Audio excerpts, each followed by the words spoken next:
स्वागत है आपका जी बिजनेस की खास पेशकश में। हम इस समय मौजूद हैं भारत की सिलिकॉन वैली यानी कि बेंगलोर में माइंडट्री के कैंपस में, और आज हम बात करने वाले हैं जेन नेक्स्ट बजट में आईटी और स्टार्टअप इंडस्ट्री की। क्या ये बजट आईटी और स्टार्टअप इंडस्ट्री के लिए भी जेन नेक्स्ट बजट साबित होगा? तो बहुत बहुत स्वागत है आपका gen next budget, yes bank presented and powered by BSNL. और हमारे साथ यहाँ पर कुछ बहुत ही खास मेहमान हैं जिनसे मैं पहले आपका परिचय कराता हूँ। हमारे साथ यहाँ पर मिस्टर रोस्टोव रामनन हैं माइंडट्री के, जिनके कैंपस में हम इस समय मौजूद हैं। हमारे साथ श्री गोविंद राजन हैं, सीईओ फ्री चार्ज के। हमारे साथ मिस्टर रवि गुरुराज हैं जो कि चेयरमैन हैं प्रोडक्ट काउंसिल नैस्कॉम के। मिस्टर सिद्धार्थ गुप्ता हैं हमारे साथ फ्रॉम ट्रीबो होटल्स। श्रीवत्सन चारी हैं from clear tax who is working on the GST framework along with the government. और साथ ही रघु प्रगाड़ा है हमारे साथ from वोनिक whose success story is known to everybody. So thank you for joining us. So I'll start with Rostov. In fact, Rostov, you know, आपकी जो industry है, that's considered the biggest success story that India has produced on global stage. And बहुत सारी बातचीत हुई है IT industry को लेकर, specially since the time mister Trump has been elected. आपकी उम्मीद क्या है इस बजट से? What's your take about the IT story? I think the following would be useful for the for corporate India and especially for the IT industry.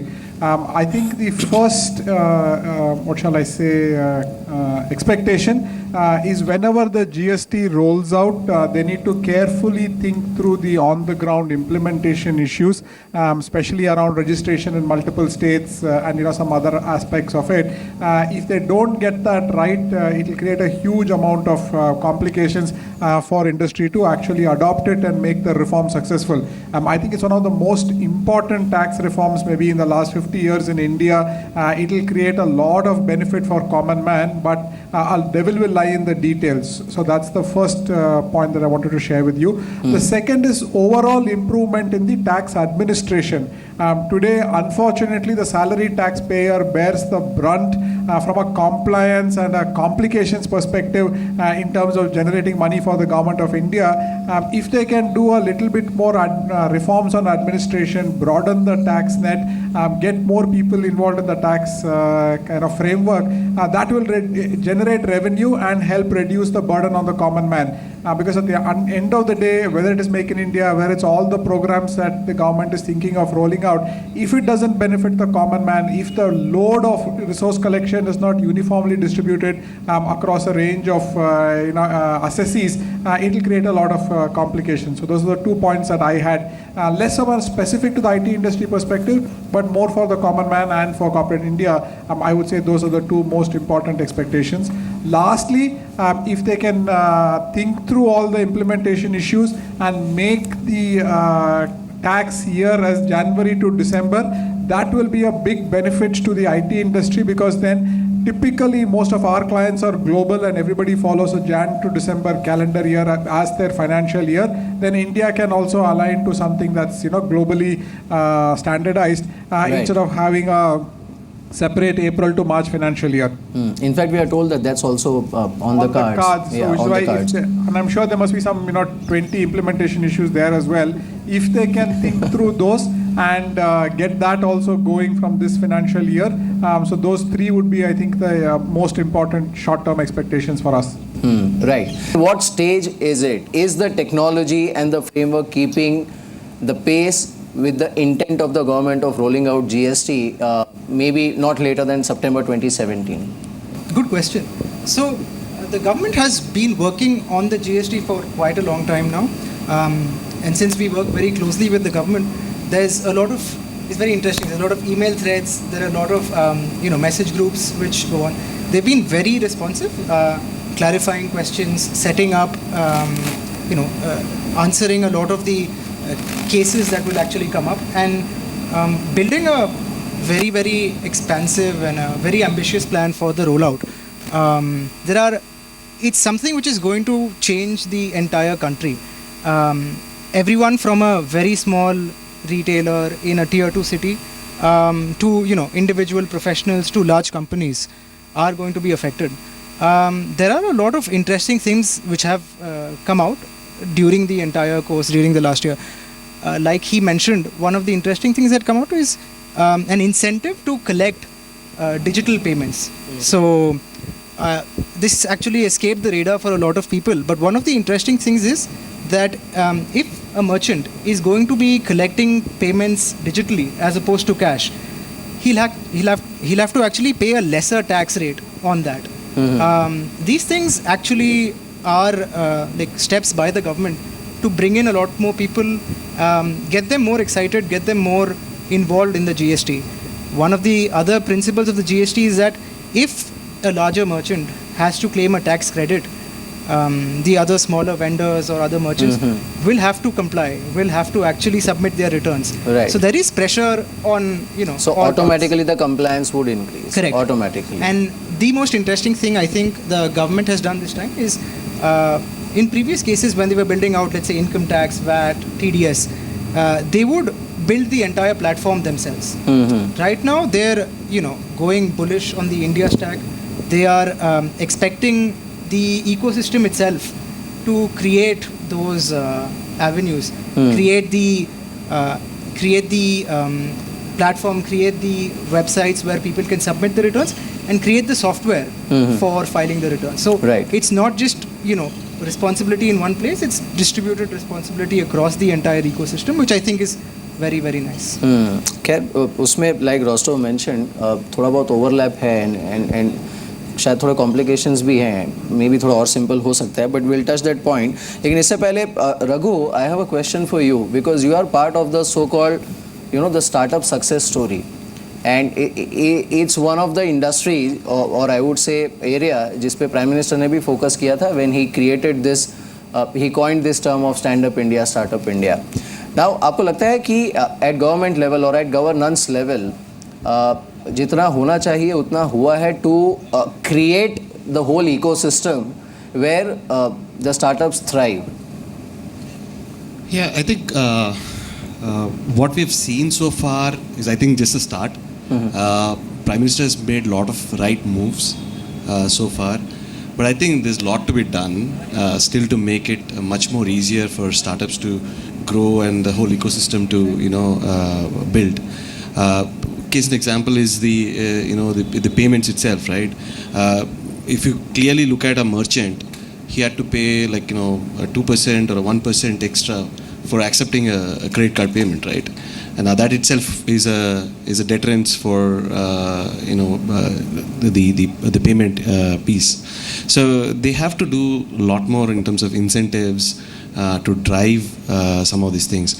From a startup standpoint, they have announced some of these schemes, but I've not seen a lot of enthusiasm from startups. Maybe some of these guys would share in actually participating in some of these things, because those are not very clear in terms of how to go about benefiting from those. And that's essentially where, even when something like GST is coming out, my hope is that a lot of thought is going into it, because it's going to affect a large set of population. Either it's startups or GST or demonetization. I would like to see more thought going into the implementation piece, so that people don't suffer as much as at least not in the cities or the towns, but in the villages and in the tier 2, tier 3 parts. We've definitely seen some of those things happening, and that actually contributes to startups like us, which are catering to the B2C kind of environment, right? And we've started seeing some of those things to change, but I think a lot more to be done. Right. In fact, इससे related question Govind आपके लिए है मेरे पास, and then I'm going to go to Ravi in conclusion to that question. लेकिन एक चीज़ देखी गई है इंडिया में कि now अगर हम payment systems की भी बात करें, it came into the center stage suddenly overnight because of demonetization. नहीं तो उससे पहले उससे लेकर भी जो एक आम आदमी था वो काफ़ी डरा हुआ रहता था. सेकेंड, ये जो प्रोडक्ट इनोवेशन है या फिर इन्वेंशंस हैं, इन सब में do you think India as an economy is keeping pace as far as innovation is concerned, creating new products is concerned, and also as a part of that process creating jobs is concerned, because ultimately that's what matters, and we don't have a very good scenario as far as job creation is concerned. आपका view क्या है इस पर? I think absolutely no question. I mean, look at the kind of tech that we have built. Let's take FreeCharge for example, right? We started our wallet business in October of 2015. It's what, 15 months ago. सारा जो technology है, whether it is the debit credit engine, whether it is reconciliation, we built our own, for example, our own security and fraud management engine sitting here. After we looked at all the global pieces of software, we looked at some software from Israel, we looked at some software from America, and then we said we can build this in India, and we built it through, everything is made in India. Every single line of code has been written either in Bangalore or in Gurgaon. Yeah, and to say that we can't build that kind of tech, I think it's nonsense. Of course we can, and look at the quality of tech that we have. I mean, if you look at the wallet that we have, it is as good as anything else in the world, if not better. Right. Yeah. So there is, I don't think there is any dearth of talent. No, but is there building. enough consciousness on the part of government to promote that? Yeah, I'll come to that. Yeah, but you know, when you look at it from the government, nobody is expecting handouts and incentives from government. Yeah, I mean, to say that the job of the government is to make sure that you have incentives, I think that's wrong. I think the biggest thing that the government can do for us is create the right set of ecosystem measures and really make sure that compliance is easy and for business, so that we can focus on getting the business done rather than focusing on compliance. Yeah, and it's very true in payments, for example. So I'll give you an example. Tell me, let's look at US, for example. It takes 45 days to transfer money from one account to another bank account. In the last 3 years ago, this used to be reality. India has got infrastructure which NPC has built, IMPS, NEFT, RTGS, and now we've got Aadhaar enabled payment systems. India Stack is coming. All of this is the kind of stuff you want government to do. You want government to create the rails on which new products can come. You don't want the business government to say, okay, I'm going to reduce your tax burden by 2% and that's the end of it. So I think that's one. Second question is, the second thing the government can do is it use its enormous power to really create the right kind of adoption for these new products. For example, a lot of people ask me, do you think Bheem is a competitor? It was launched by the Prime Minister, and do you think it's a competitor? My view is that, the only competitor I have today is cash. And our objective is to move consumers from the habit of using cash to the habit of using a digital payment. Correct. Everything that the government is doing to improve awareness for digital payments actually gets consumers to use digital payments. Right. And good for everybody in the industry. Yeah? So I think from that perspective, I think at least from the area of payments, from building India Stack, Aadhaar as an enabler, and the rails that we've built, there is no other country I can think of in the world that has this kind of scale, backbone, and this kind of scale. Yeah. I mean, 1 billion people have Aadhaar. Imagine what it can do in payments. Right.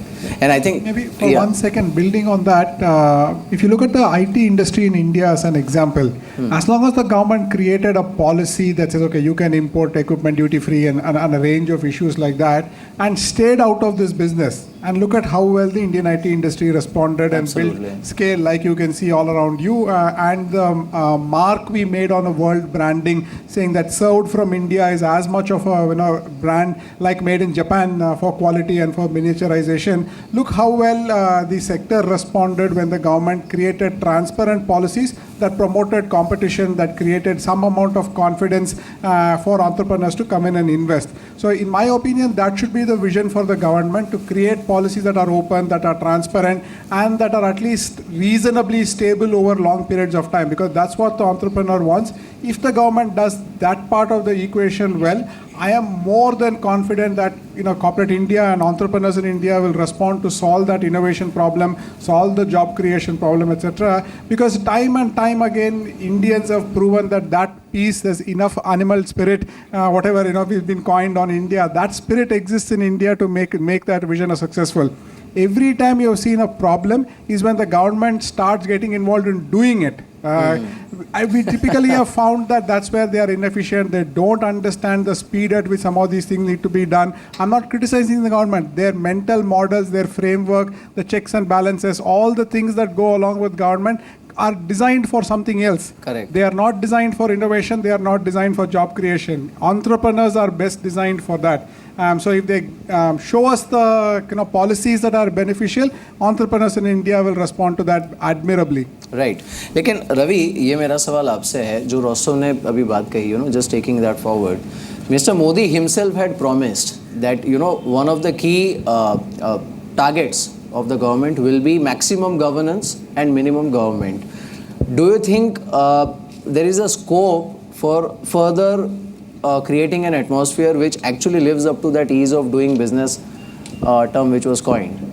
Yeah, so I think, the first thing we should look back and reflect on where we are today versus where we were 5 years or 10 years ago. Right. Okay, so sometimes we get caught up in just the annual budget or the quarterly movement, right? And we kind of don't appreciate how far along we've come. I was on stage when we welcomed the Prime Minister at the Startup India thing. The atmosphere was electric, right?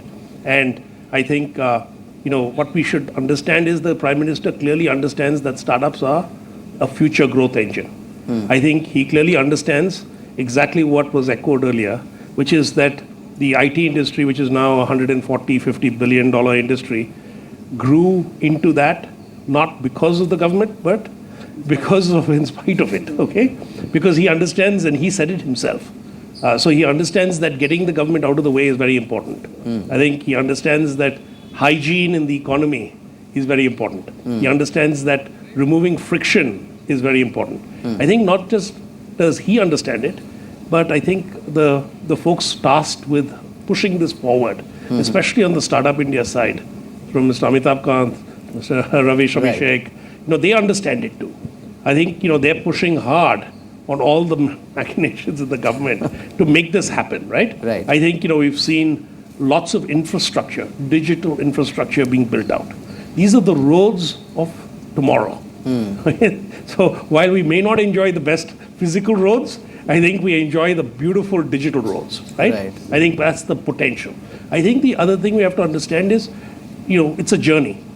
It's not, we can't, I'm actually headed to Delhi on Monday, and we're having a first year anniversary of the Startup India launch, right? Right. And, we will have the whole community there, and, I think people will review what's worked, what hasn't.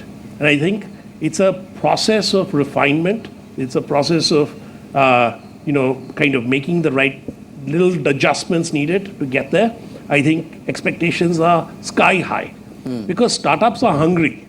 I think, you've let somebody out of jail and he or she wants to devour everything, right? Because they've been denied for so long. So I think that's the first thing. I think, what we'll see is that clearly there are many things that can be improved. And I think, the government is listening to the voice of the community, is willing to act on many things, willing to move pretty fast. I think, while we are right to be impatient and keep demanding, I also think we should be part of the process, right? Absolutely. And keep pushing forward. So I think, we will see lots of small things fixed in the budget.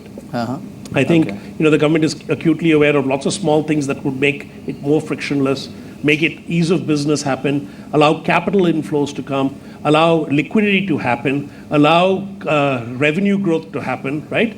These are all the areas in which a startup needs help, in addition to removal of red tape, right? I think all of that they have, if you look at the Startup India plan and break it up into all these silos, you'll see ease of business is one, capital inflows is another, right? It's like a nurturing environment is a third, get out of the way is a fourth, right? It's like R&D type, incentives to kind of do more core R&D out of India is another, right? So I think in all of these fronts, you've seen some movement forward. I think, none of that is going to get done only in 12 months, like I said earlier. Right. I think, over time, we'll see a lot of, benefits from this. But that intent is there. That Absolutely. I think, it's clearly there. And not only is the intent there, but the intent is there to get critical feedback, fix it, work with the stakeholders, and improve it. I think that's clearly evident. Absolutely. In fact, one of the government is always open to both criticism, feedback, and then constructively going back and renewing the policy. Right.